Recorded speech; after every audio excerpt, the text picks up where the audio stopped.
Buenas tardes, mi nombre es Juan Matute, soy estudiante de la prestigiosa Universidad Bicentenaria de Aragua, de la Facultad de Ciencias Sociales de la Escuela de Derecho. En esta oportunidad que me acompaña es mi facilitadora, la profesora abogada Yanuri Liendo, y hoy me toca hablar sobre las asociaciones sindicales y las formalidades para las convenciones colectivas. Y sin más preámbulos, vamos a empezar con el tema a desarrollar. En esta oportunidad vamos a tocar puntos principales que tienen que ver con la libertad sindical, derechos individuales y colectivos de la libertad sindical, derecho de asociación de patronos y patronas, protección de la libertad sindical, organizaciones sindicales, clase de sindicatos de trabajadores y trabajadoras, federaciones centrales obreras, elecciones sindicales y fuero sindical o inamovilidad laboral. Pido disculpas porque realmente todos sabemos de la situación que estamos viviendo y bueno, hay muchas cuestiones en el ambiente y tengo un poquito de afección, una, una afección que me produce demasiada cepa. Introducción. La presente investigación trata el tema de la libertad sindical, el cual forma parte de las estructuras de cualquier organización o empresa visto desde la perspectiva laboral.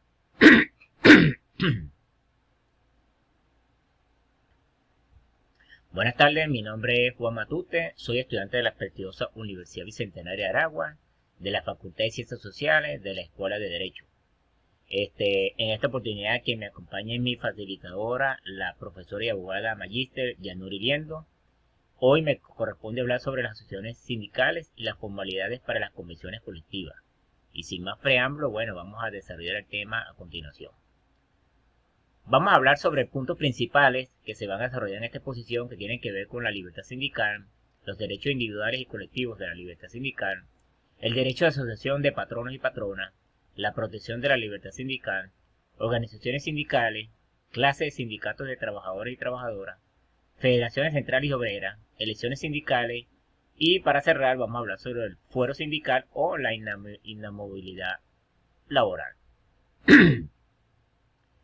Empezamos con una introducción y hablamos de que la presente investigación trata el tema de la libertad sindical, el cual forma parte de las estructuras de cualquier organización o empresa, visto desde la perspectiva laboral. Se desarrollará el tema abarcando desde su finalidad, tipos y formalidades para constituir un sindicato.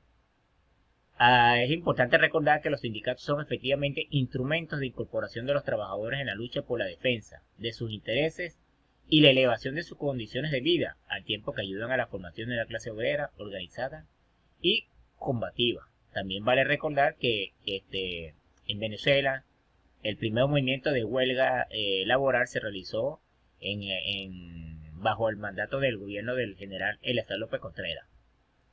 Ahí fue pues cuando se da por primera vez esa lucha sindical de trabajadores.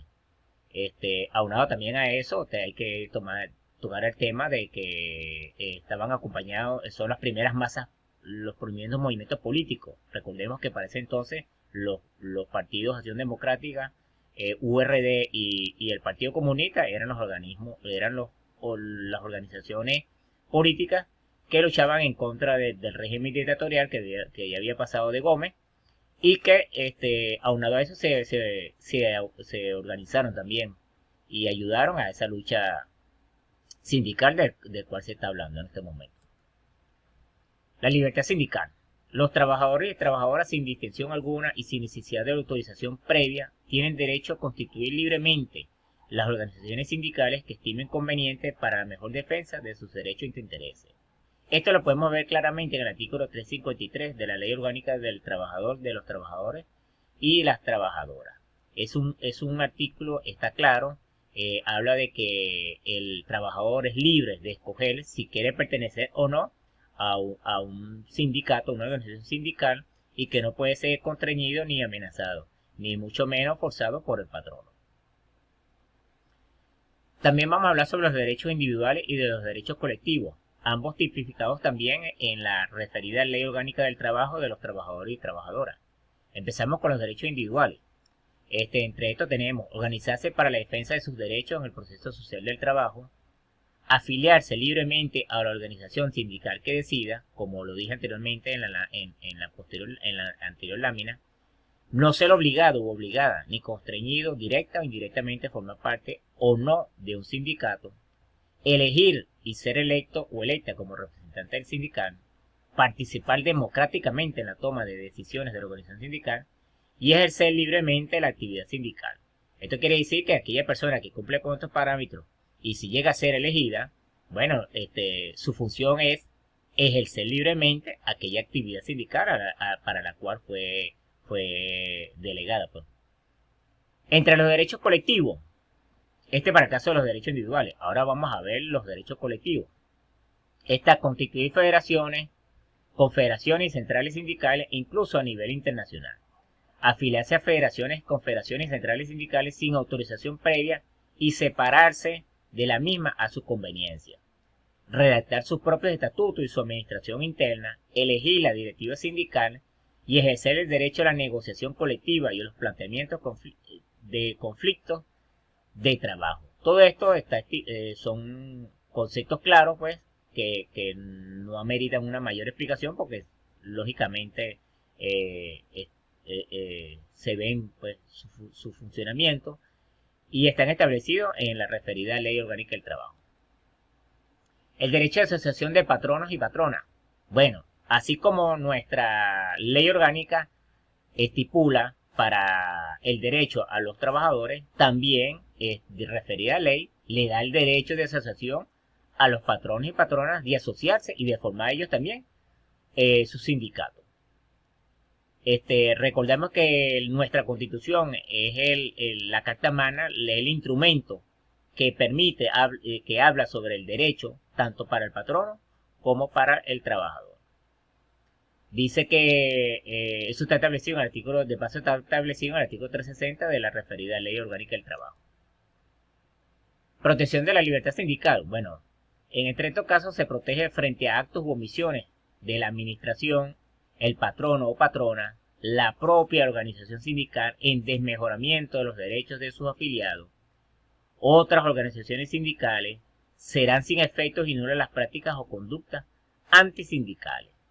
¿Qué quiere decir esto? Bueno, que el sindicato, su función principal es la protección al trabajador.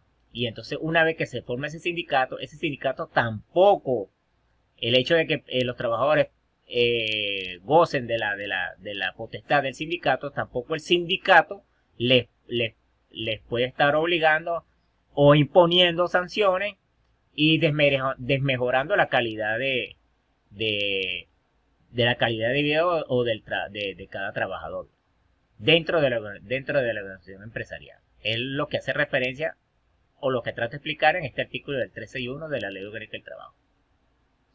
Las organizaciones sindicales, bueno, estas tienen carácter permanente y tienen por objeto el estudio, defensa, desarrollo y protección del proceso social del trabajo, la protección y defensa de la clase trabajadora, del conjunto del pueblo, de la independencia y de la soberanía nacional conforme a los criterios establecidos en nuestra Carta Magna.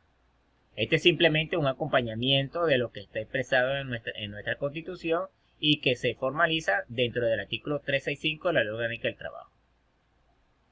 Clase de sindicatos y trabajadores y trabajadoras. Estos comprenden 4 tipos de sindicatos.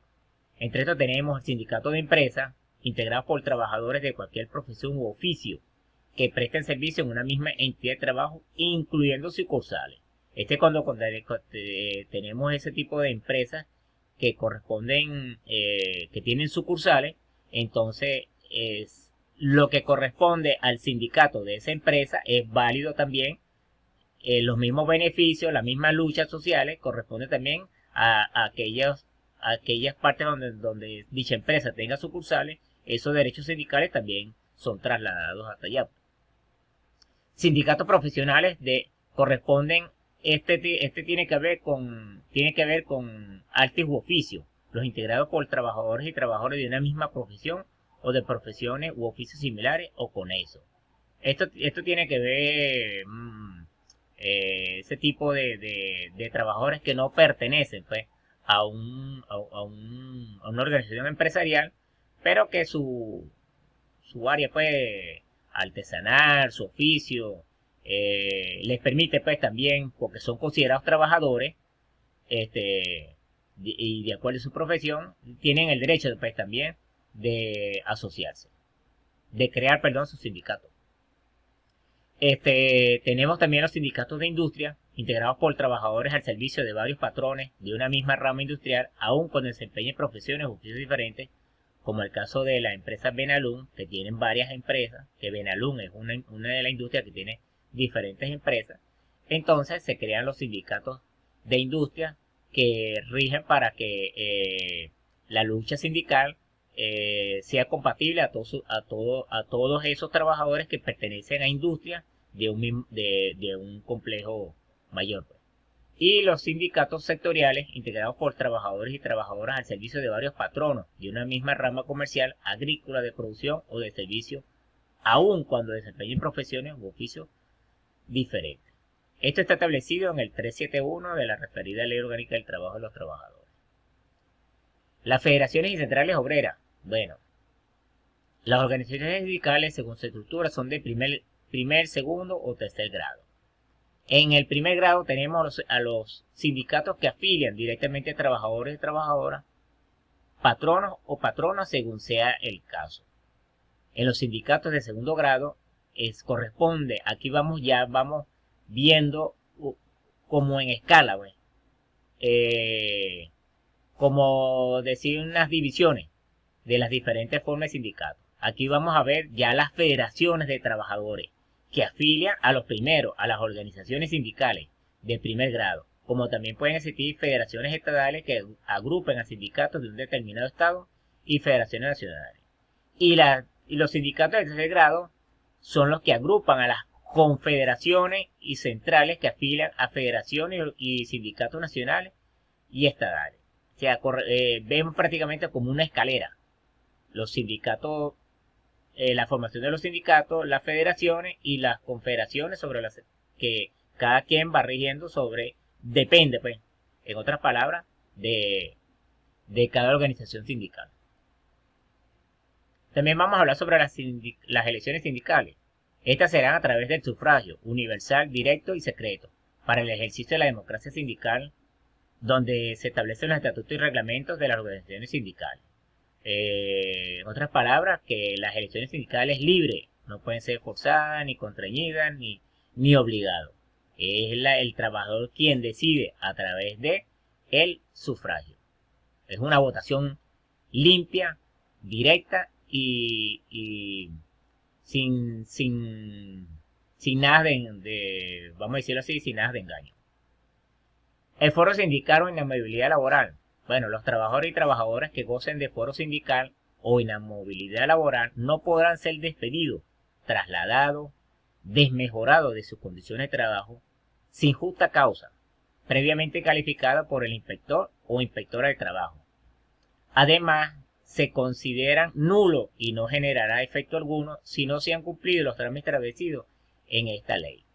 O sea que aquella persona que es sindicalista o que haya sido elegido pues como presidente, secretario o que cumple una función sindical de importancia dentro de la organización, no puede ser en ningún momento despedido, trasladado.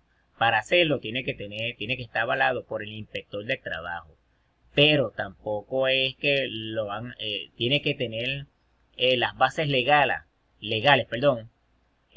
para poder desprenderse o sustituirlo en caso tal de que esa persona haya cometido una falta grave ante la ley. No genera ningún efecto alguno si no se han cumplido los trámites establecidos por la ley. Es decir, que si la persona comete una falta, tampoco se puede sacar así a las primeras, ¿no? Tiene que cumplirse unos parámetros dentro de la ley para poder ser sustituida esa persona.